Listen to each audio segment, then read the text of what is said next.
আমার কোয়েশ্চনটা হচ্ছে কি যদি a - b 5 আর a square plus b square equal to 41 তাহলে a b এর মান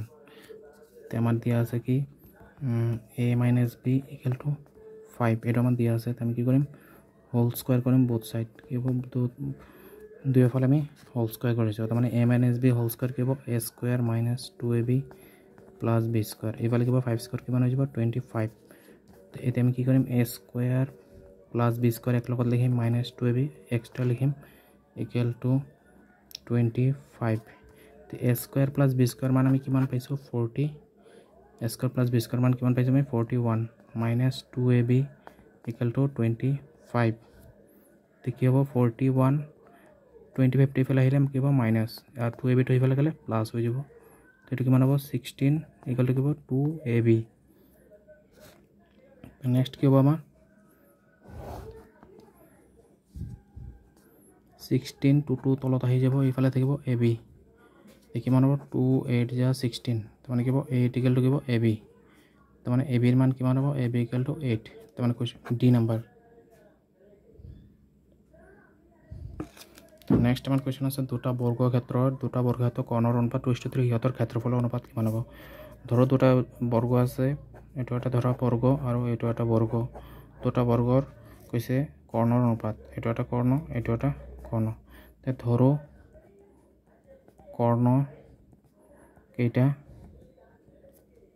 2x আৰ 3x তে কালিৰ অনুপাত কি হ'ব কইছে ইহতৰ ক্ষেত্ৰফল মানে কি হয় কালি ক্ষেত্ৰফল বা কালি অনুপাত এটাকে কালি অনুপাত কি হ'ব হাফ ইনটু d1 স্কয়ার এটো ধরা এটো d1 আর এটো d2 এটো d1 এটো d2 d1 মানে ডায়াগোনাল মানে এটো কিবা কর্ণ half into d1 square is to কিবা হাফ ইনটু d2 স্কয়ার দেখো হাফ হাফ ক্যান্সেল তো কি হ'ব d1 কিমান আছে আমাৰ 2x স্কয়াৰ ইজ টু কিবা 3x স্কয়াৰ তো কি লিখিব পাৰিম 4x square is to 9x square square cancel কি হ'ব 4:9 মানে কি লিখিব পাৰিম 4:9 তে आंसर হ'ব সি নেক্সট আমাৰ কোৱেশ্চন আছে 1 মিটাৰ কিউ আয়তনৰ এটা ঘনকৰ পৰা 1 সেন্টিমিটাৰ আয়তনৰ কিমানটা ঘনক কাটি উলিয়াব পাৰি তে এটো আমি কি লিখিব পাৰিম ওপৰত 1 মিটাৰ কিউব তলত 1 cm কিউব তে 1 মিটাৰ কিউব মানে কি 1 metre into 1 metre into 1 metre আর তলত কি হ'ব 1 সেন্টিমিটার কিউব মানে 1 centimetre into 1 cm into 1 centimetre 1 metre আমি মানে কিমান জানো 100 সেন্টিমিটার ইনটু কিবা 100 সেন্টিমিটার ইনটু কিবা 100 সেন্টিমিটার আর তলত কি আছে আমার 1 cm into 1 cm into 1 cm এটা cm ক্যান্সেল তো উপৰত কিবা এক লগত কেটে 0 1 2 3 4 5 6 ছটা 0 হ'ব ছটা 0 মানে কি হ'ব 10 to the power 6 the answer হ'ব 10 to the power 6 answer হ'ব b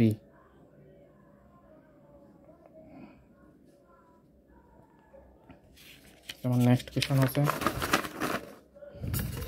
3:4:5 অনুপাতত থকা তিনটা সংখ্যা পূৰণফল বৰ্গটি পোৱা গ'ল সংখ্যা তিনটা আটাতকৈ ডাঙৰটো হৈছে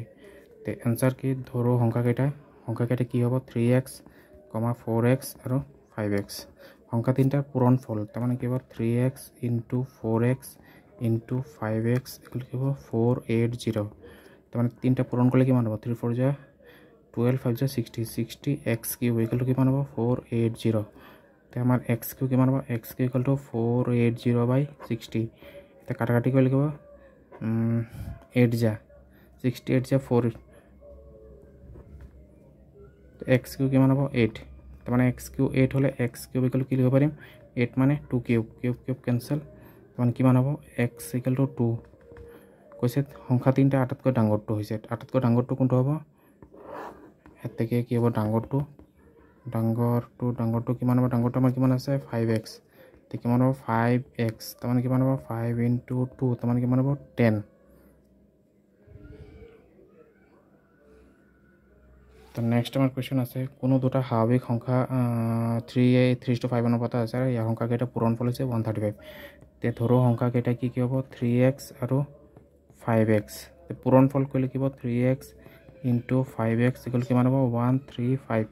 তে এইটো মানে কিমান 135 3 5 যা 15 সরি 3 5 যা 15 x স্কয়ার ইকুয়াল টু কিমান হ'ব 135 তাৰ মানে x স্কয়ার কিমান হ'ব x স্কয়ার ইকুয়াল টু 135/15 তো 15 9 যা কিমান হয় 135 তো x স্কয়ার কিমান হ'ব 9 তাৰ মানে কি হ'ব x স্কয়ার ইকুয়াল টু 9 মানে 3 স্কয়ার স্কয়ার স্কয়ার ক্যান্সেল মানে x এর ভ্যালু কি হ'ব 3 কৈছে সংখ্যাদ্বয়ৰ সৰুটো মানে কিমান 3x এটাকে সৰুটো কি হ'ব সৰুটো কি আছে আমাৰ 3x সৰুটো আমাৰ কিমান আছে 3x মানে 3 * 3 কিমান হ'ব 9